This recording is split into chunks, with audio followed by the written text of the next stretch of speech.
আসসালামু আলাইকুম প্রিয় দর্শক, আজ 17 নভেম্বর, আগামীকাল 18 নভেম্বর।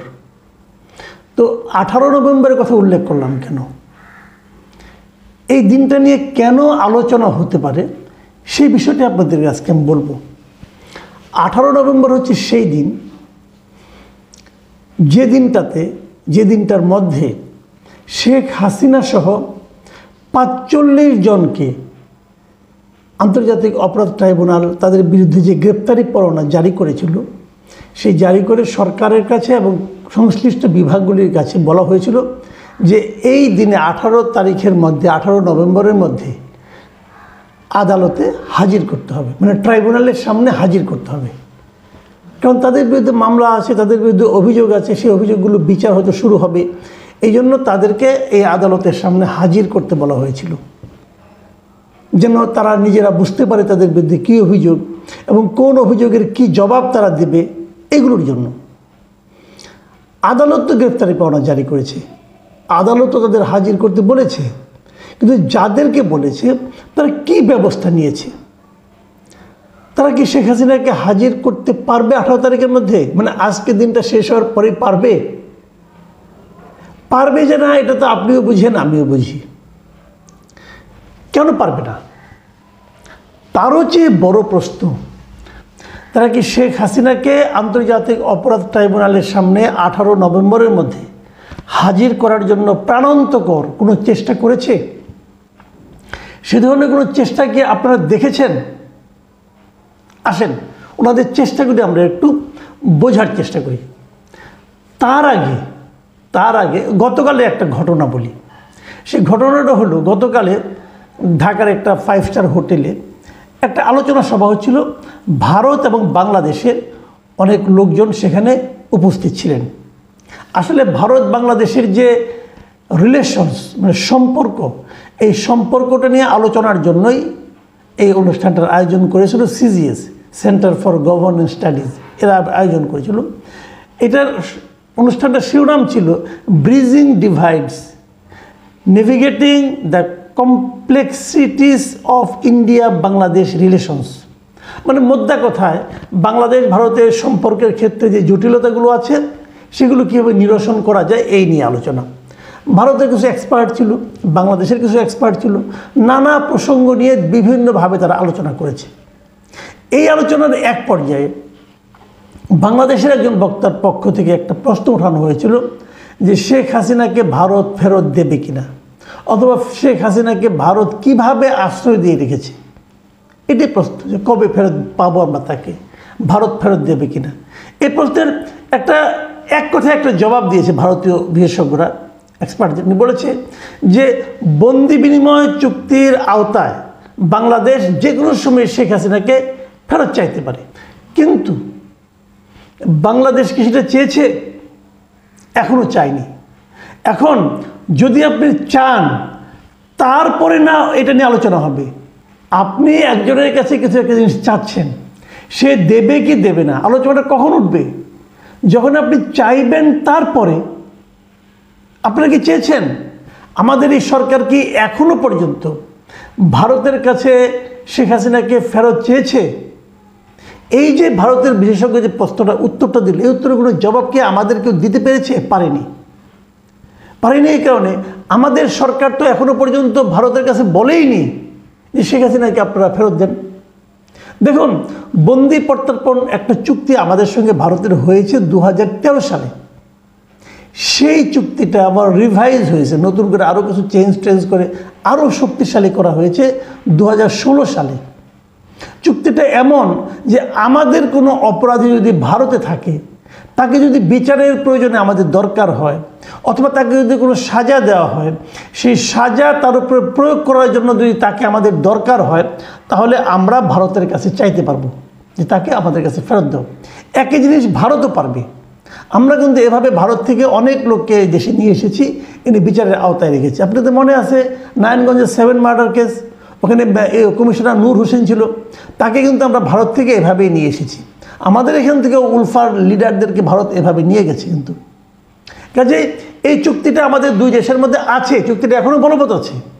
যতদিন এই চুক্তিটা বলবৎ আছে, আমরা তো ভারতের কাছে চাইতে পারি যে আমাদের একজন অপরাধী অথবা আমাদের একজন মামলার আসামি তোমার দেশে আছে, তাকে আমাদের আদালতের সম্মুখে হাজির করতে হবে, তোমরা তাকে ফেরত দাও। চাওয়ার পর ভারত কি বলে না বলে তার উপর তো আমার প্রতিক্রিয়া। কিন্তু আমার সরকার এখন পর্যন্ত সেরকম কিছু চাচ্ছে না কেন?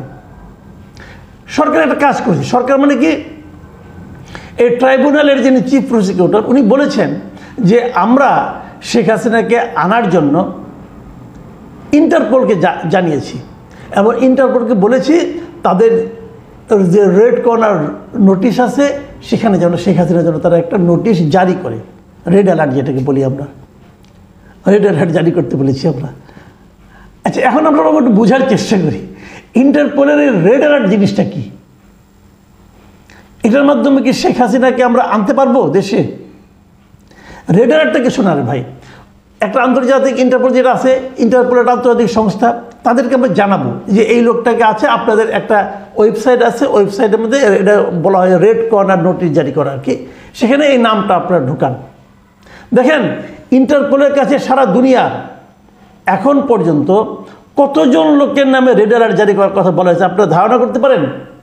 666 জনের নামে সারা দুনিয়ায় রেড অ্যালার্ট জারি করা হয়েছে ইন্টারপোলে, তারা এটা প্রকাশ করেছে। তার মধ্যে ভারতেরই আছে 209 জন, আর আমাদের বাংলাদেশের আছে এখন পর্যন্ত 64 জন। এই 64 জনের মধ্যে একজন মৃত্যুদণ্ডপ্রাপ্ত আসামিও আছে, তাকে এই ট্রাইব্যুনালে মৃত্যুদণ্ড দিয়েছিল 71 মানবতা বিরোধী অপরাধের দায়ে। তাকে আমরা আনতে পেরেছি? এখনও কিন্তু পারিনি। আচ্ছা ঠিক আছে, আসলে রেড অ্যালার্ট জিনিসটা কি সেটা আরেকটু বলি। রেড অ্যালার্টের অর্থ হলো যে অমুক লোক, তাকে আমাদের দরকার, তার বিরুদ্ধে মামলা আছে, ওয়ারেন্ট আছে, অথবা সে আসামি, তার বিরুদ্ধে রায় আছে, সেটা বাস্তবায়নের জন্য আপনারা ওই লোকটাকে আমাদেরকে খুঁজে পাঠান। এই প্রথমত তারা খুঁজবে লোকটা কোথায় আছে, খুঁজে তারা পাঠাবে আমাদেরকে। তো হাসিনাকে খোঁজার কি আছে? আচ্ছা, আমি রেড অ্যালার্টের আরেকটা ঘটনা যেটা বলতে নিয়েছিলাম সেটা একটু বলেই নেই।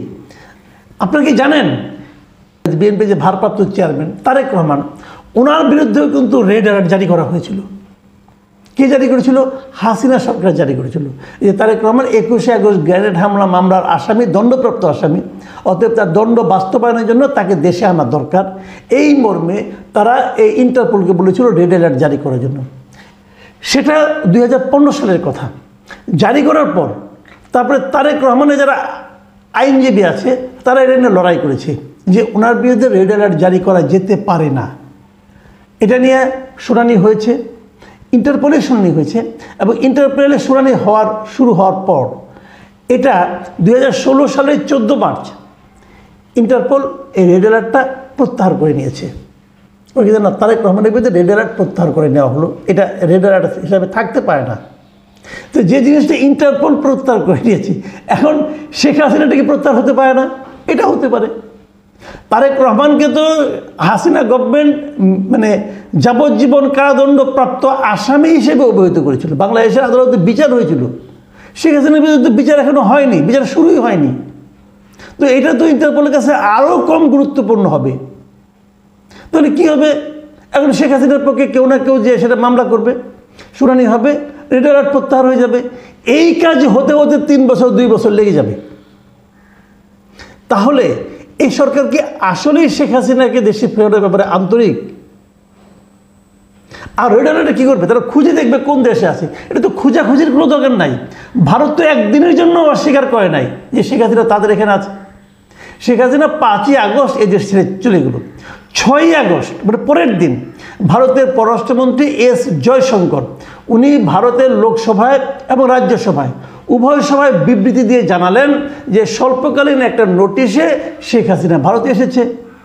তারপর শেখ হাসিনা যে ভারতে আছে এটা তো ভারত সরকার অফিসিয়ালি বাংলাদেশকেও জানিয়েছে।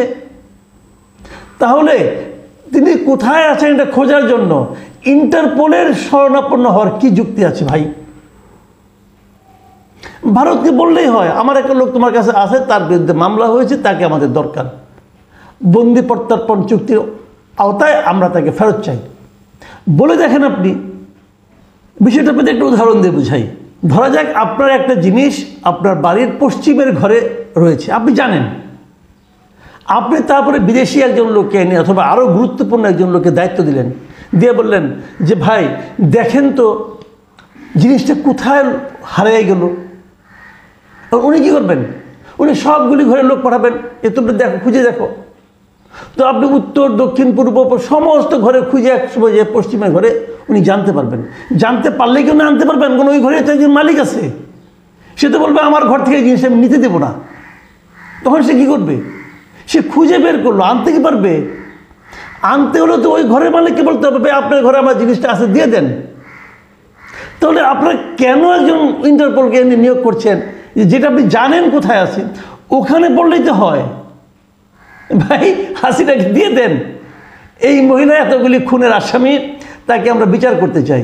তো তাকে না বলে এদিক ওদিক ছোটাছুটি কেন করছেন? এই নাটকটা কেন করছে সরকার?